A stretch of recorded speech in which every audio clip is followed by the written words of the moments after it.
The chairman of Tottenham Hotspur has been called in to see the sports minister after yet another night of football violence on the continent involving British fans. 30 football supporters are still in hospital, many of them with knife wounds after Spurs and Feyenoord supporters clashed before the kick-off of last night's UEFA Cup tie in Rotterdam. You know, when I went to Feyenoord in the 80s,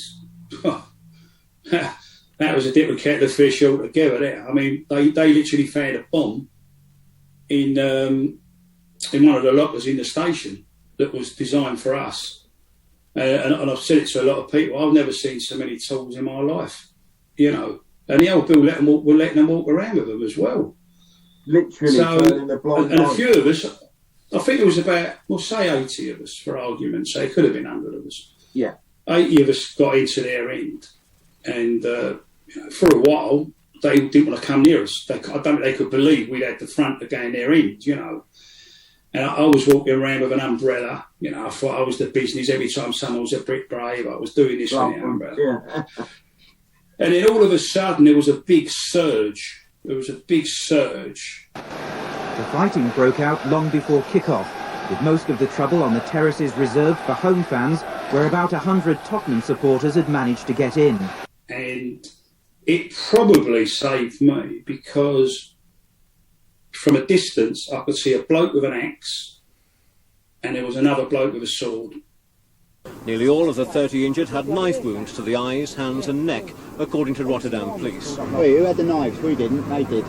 They all carrying knives. They all got knives. Axes, swords and axes. Some guys have got done with an axe, you know what I mean, inside the ground. Every one of them had blades. It's illegal for them to carry blades, so make them vulnerable for the offs, you know what I mean? And they was heading right towards me, and I thought, fuck, you know. And then all of a sudden, it seemed like nearly every Ajax fan around you, beg your pardon, Ajax, that's a different fight, every final fan just pulled out a blade. They just all had swords. And it was the surge of the crowd that pushed us down the steps towards the pitch. Thankfully, it wasn't fenced. And it was a little bit of a fence, but you could get over it onto the pitch. We hadn't done that. I think someone would have died, quite frankly, because as you was getting pushed down, all the ones at the side, you thought you was getting punched in the side of the back. But when people were walking around the pitch, they suddenly went like that and their hand was wet. And actually, instead, they just assumed it was a punch, you know. Yeah. So, but that surge probably saved a lot of people because it just made you automatically had to get, it was a wave, you had to get on the pitch.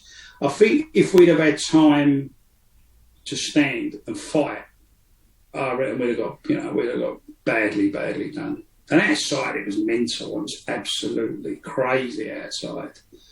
So that was probably the first time I sort of saw resistance, for want of a better way of putting it. From proper resistance. Why do you think they took it that far, Frank? To see someone in football with a sword isn't normal, is it? You know. Why do you think they took it that far? Was it because of the original thing at Feyenoord? Revenge? Or possibly. Yeah, possibly. There was a lot of arrests the first time round. It was a lot of damage done. But yeah, I just didn't. I was amazed. I just couldn't believe it. Even if I hadn't seen the sword, even if I hadn't seen the axe, you'd have had to have backed off because you just know. Well, I didn't necessarily so much because I had the umbrella, but I wouldn't blame anybody else that backed off because I say I've never seen so many tools. And there wasn't a copper inside. Today, questions were being asked about the behaviour of the Dutch police. Only 170 of them were on duty at the stadium, despite a history of previous trouble between the two club supporters. Spurs fans returning home today were defiant and unrepentant about last night's events. So we done well. We done well when we first went in here. You know, we scattered them and formed a big circle, and you know we stood our ground. But no, it's just a crazy place.